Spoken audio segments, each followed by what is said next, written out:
Сәлем баршаңызға, сіздермен дәрігер Бағзат Сейтқазыұлы. Бүгін мен сіздерменен топ 5 тағам туралы сөйлесетін боламын. Егерде осы 5 тағамды күнделікті түрде қолданатын болсаңыздар, онда сіздердің ағзаларыңыздан бүткіл паразит, құрт деген сияқты заттың бәрі шығып кететін болады. Бұл затты жалпы мен Акс Доктор деген журналдан алдым. Осы жерде тұр. Бұл жерде жазылғандары адам баласы әшейін тамақ арқылы ақ өзінің ішіндегі құрттар болсын, паразит болсын, барлығын шығара алады деген статья. Осы жерде жазылған затты мен сізге айтып бергім келіп тұр. Жалпы біз бұл заттарды да өмірімізде жегенбіз және қолданғанбыз. Видеоның соңына дейін қараңыз, өйткені мен соңында сізге схема беретін боламын и осы заттардың бәрін айтатын боламын. Қалай сіздер тез арада осы заттың бәрінен арыла аласыздар, құрттар, паразиттер деген сияқты. И рецепт, қандай тағамдарды ішсеңіздер шығады, осыны білетін боласыздар. Видео өте маңызды. Қатырге лайк басып, комментарий жазып кетіңіз.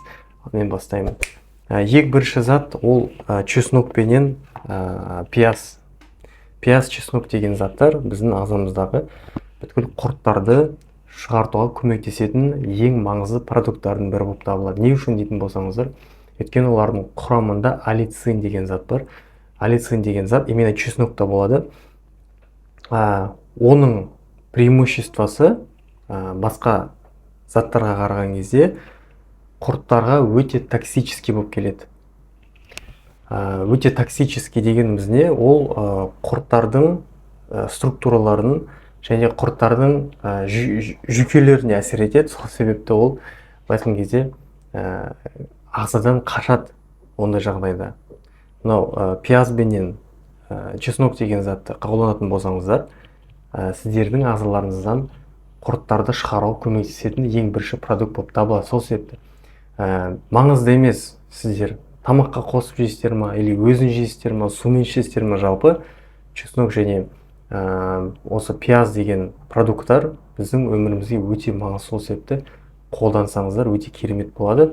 Мына жерде ағылшын статьясы жазылған. Бұл жерде чеснок біздің ағзамыздағы кейбір патогенді флора мен бактериялар және де инфекция, бактерия, вирустарға және де паразиттерге қарсы көрсетілген және қарсы келеді. То есть сол заттар шығаруға көмектеседі деген заттар жазылған. Екінші продукт ол бізде имбирь және орегано. Имбирь дегеніміз қазақшасы зімбір деп аталады. Оны чайға қосып, мысалға кішкене бір қасық, қазір рецепт айтам, соны жазып алсаңыздар болады, қолдансаңыздар өте керемет напиток. Оны мынау шығыстағылар мысалға эликсир жизни деп атайды. Эликсир молодости деп айтады орысшадан айтқан кезде. То есть өмірді жасартатын продукттер деп аталады. Оны қалай ішеміз? Рецепті. Бір стакан суды аласыздар. Қазір бас стаканым пустой, бірақ та жалпы түсінікті болу үшін айтып атқаным. Стакан су, қайнатылған су болса желательно, қайнатылған суды аласыздар. Ішіне бір тілім зімбір саласыздар. Жаңа имбирь дедік қой, имбирь саласыздар. Бір тілім лимонды саласыздар. Содан кейін бір шай қасық мед саласыздар. Мед дегеніңіз білесіздер, бал. Соның бәрін араластырасыздар. Жаңа сумен осы настойды сосын ішу керексіздер. Күніне 2 мезгіл. Азанда и обед кезінде немесе кешке қарай ішсеңіз де болады. Тамақтан кейін ішесіздер. Бұл настойка ағзаңыздағы жаңағы біріншіден өте жақсы иммунитетті көтереді.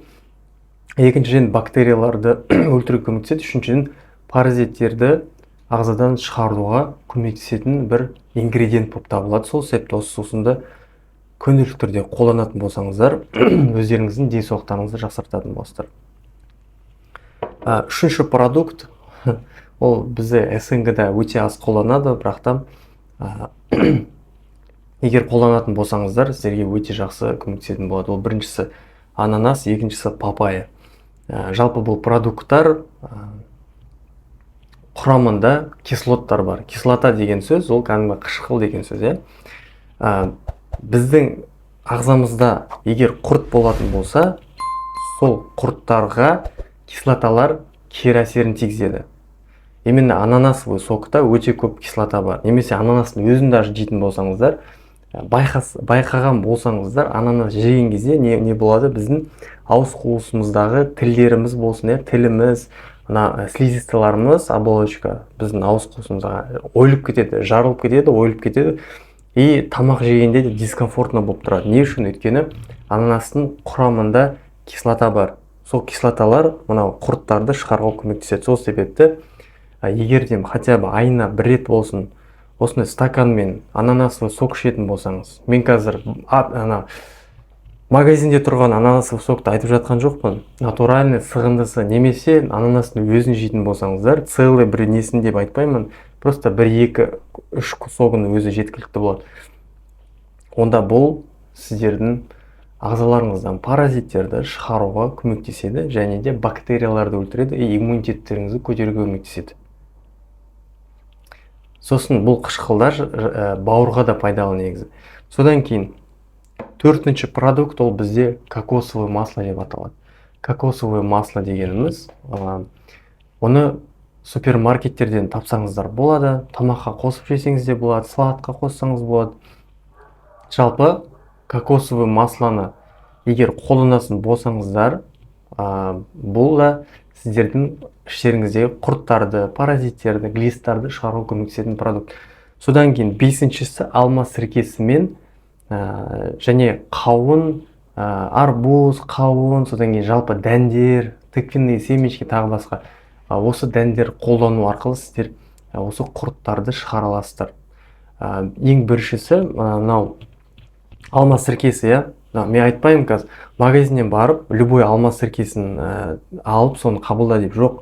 Өйткені магазинде, маркеттерде тұрған алма сіркесі химический жолдармен алынған, ол практически адам ағзасына ешқандай қатты жақсы әсер етпейді. Сіздерге керегі ол үй жағдайында жасалған алма сіркесі. Осы туралы рецепттер өте көп, ютубқа жазып көрсеңіздер шығады. Вот именно сол домашний алма сіркесі действительно ағзаға көмек болады. Содан кейін оны қалай ішеміз дейтін болсаңыздар, сол бір қасықты чайный ложкасын осындай бір стакан суға араластырасыздар, күніне 2 мезгілден ішсеңіздер жеткілікті болады. 1 ай ішсеңіздер кәдімгідей жақсарып қаласыздар. Содан кейін қауын дәндері, қауын арбуз деп жатады, арбуздың дәндері негізі жеген дұрыс екен, өйткені оның құрамында витаминдер көп, және де құрттарды шығаруға көмектесетін ингредиенттер де бар екен. Одан бөлек тағы тыквенные семечки деп жатыр, жалпы дәндер, тыква деген жаңағы асқабақ дәндері, оны өзінің рецепттары бар. Тоже ютубқа жасаңыздар көптеген шығады. Жалпы адам ағзасына жеткілікті мөлшерде бір-ақ уыс болады негізі. Любой дәнді бір уыстан көп жеуге болмайды, ол кері әсерін тигізетін болады. Сол себепті алақаныңызға сыйғанша кішкентай ғана аласыздар, осы дәнді ғана суға әдемілеп жуып жесеңіздер болады. Ешқандай басты ауыртпай, просто дәнді алдыңыздар, суға жудыңыздар, жақсылап болды. Содан кейін соны жестер жаймен, жеп осындай сумен запивать етсеңіз болады, өте керемет болады. Жалпы айтқым келгені осы. Егер сізге осы видео ұнаған болса, мен сіз үшін тағы да видео дайындап қойдым. Именно осы паразиттерді қандай баттармен шығарсақ болады, қандай дәрілермен шығарсақ болады деген видео бар. Соны төбеде ссылкасын қалдырып қойдым, өтіп көріп шығыңыз, өте маңызды, өміріңізді жақсы жаққа ауыстыруға көмектесетін видео болып табылады. Осы видео сізге ұнаған болса, каналға тіркеліп лайк басып комментарий жазып кетіңіз. Сіздермен мен дәрігер Бағдат Сейітқалыұлы. Келесі видеоларда көріскенше сау болыңыз.